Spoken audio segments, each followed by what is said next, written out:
Welcome to Facts TV News, where everything is true. Chief Curry refutes claims that he has been ousted from post. Richard Curry has refuted claims that he has been ousted from his role as leader of the Accompong Maroons. This, as they have been reported that the Maroon Chief, who was elected last February, was ousted from his position by the Maroon Council of Elders. It's alleged that an anonymous vote by the Accompong Maroon Council of Elders on Saturday convicted Chief Curry on more than 27 impeachment charges. These include breaking and entering, inciting violence resulting in physical bodily harm, illegal possession of firearms, kidnapping, and alleged death threats to various individuals. It's further alleged that Chief Curry was removed from the post after a vote of no confidence.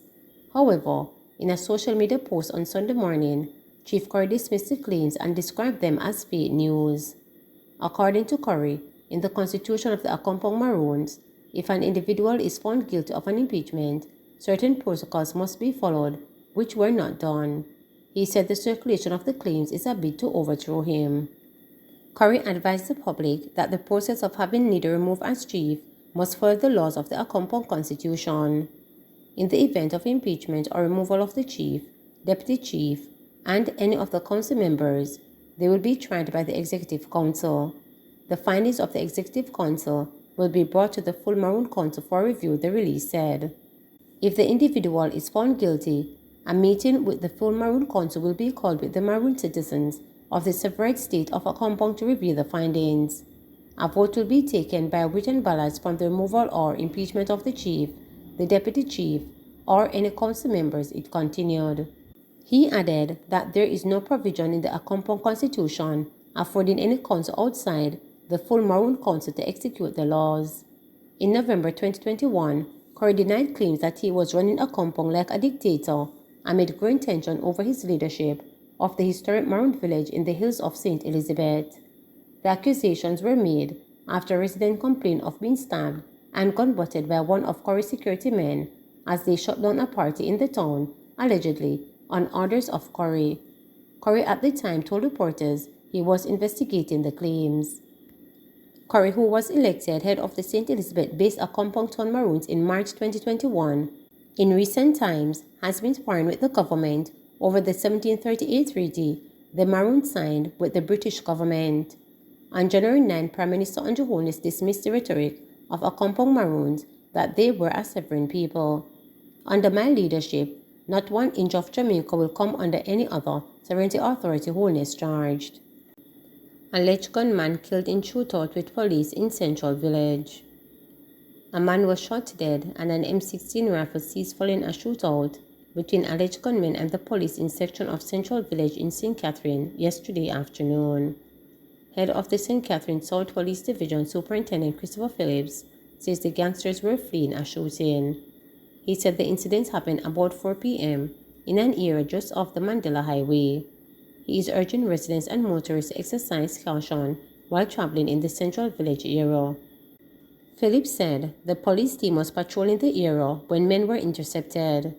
They reported they opened fire and the police responded, resulting in at least 1 man being killed. The gun was seized as the other shooters fled. They are being pursued. Sections of Central Village have been rocked by gang violence in recent months. Several murders have been recorded. Illegal firearms seized in Westmoreland. Another illegal gun has been removed from the streets. The Westmoreland police seized a high-powered rifle at Breadfruit 3 Lane in Savannah Lamar. The police seized a Colt AR-15 rifle during an operation in Breadfruit 3 Lane on Darling Street. The weapon was found hidden on the roof of a house. A magazine containing 30 rounds of ammunition was also seized. No one was arrested. The Westmoreland police have been keeping a close watch on the area, the base of the Darling Street, and the lead gangs, which are engaged in an ongoing conflict.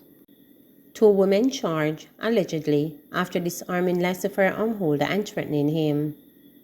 2 women are facing firearm charges following an incident in which they allegedly disarmed a licensed firearm holder. Shannon de Cordova, a 43-year-old nail technician, and 60-year-old Lorraine McDonald, both of Spanish Town in St. Catherine, have been charged with illegal possession of firearm and assault at common law. The police report that on Monday about 12:30 p.m., the Cordova and McDonald had an altercation with the licensed firearm holder. During the confrontation, the woman allegedly pushed the man to the ground, grabbed his revolver and pointed it at him. The police were called and the Cordova and McDonald were arrested and charged. Manhunt launched for a suspect in death of 3-year-old.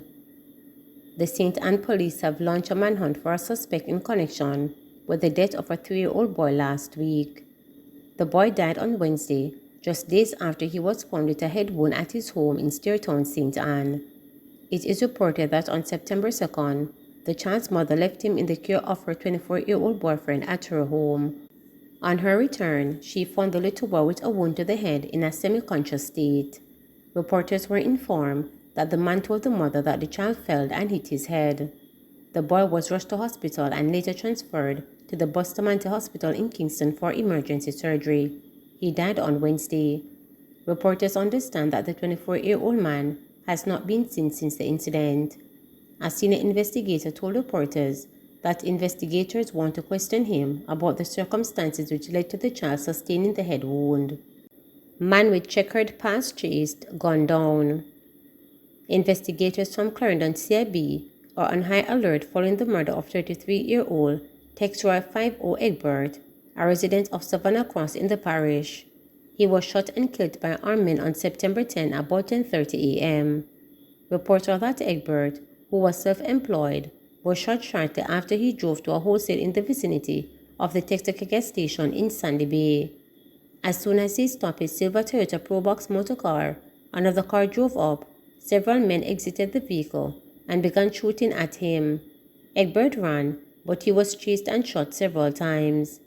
The gunmen then left in the vehicle in which they had arrived. Egbert's body was taken to the Mapen Hospital, where he was confirmed dead. According to the police, Egbert is no stranger to them and was the target of several intelligence-led operations in the past. He was targeted by the police in connection with lottery scamming activities and illegal guns. He was arrested in 2018 for murder and identity theft in St. James and was reported on condition of bond at the Old Harbour Police Station. He was also cited for receiving stolen goods from an appliance store in Mapen in 2017. 3 men killed in separate road crashes in St. Elizabeth and Hanover. 3 men were killed in 2 separate crashes in St. Elizabeth and Hanover between September 10 and September 11. Dead are 38-year-old Tristan Gardner of Sandy Bay, Hanover, and 2 men who have not yet been identified. The latest incident occurred along the Content Main Road in St. Elizabeth. Reports are that about 4:45 a.m., 2 men were traveling on a motorcycle from Santa Cruz when, upon reaching a section of the roadway, the motorcycle collided with a BMW motor car that was traveling in the opposite direction. The 2 men were taken to hospital, where they were pronounced dead. Meantime, Gardner died as a result of injuries he sustained during a motor vehicle collision on the Point Main Road in Hanover. Reports from the Lucy police are that about 11:20 p.m., Gardner was driving a motorcycle along the road when, upon reaching a section of the roadway, he allegedly lost control of the motorbike and crashed into a vehicle that was attempting to turn onto the main road. Gardner was pronounced dead at hospital. The police are investigating both incidents. Government to prepare up to 1 acre of farmland for 5,000 farmers free of cost, says Charles Jr.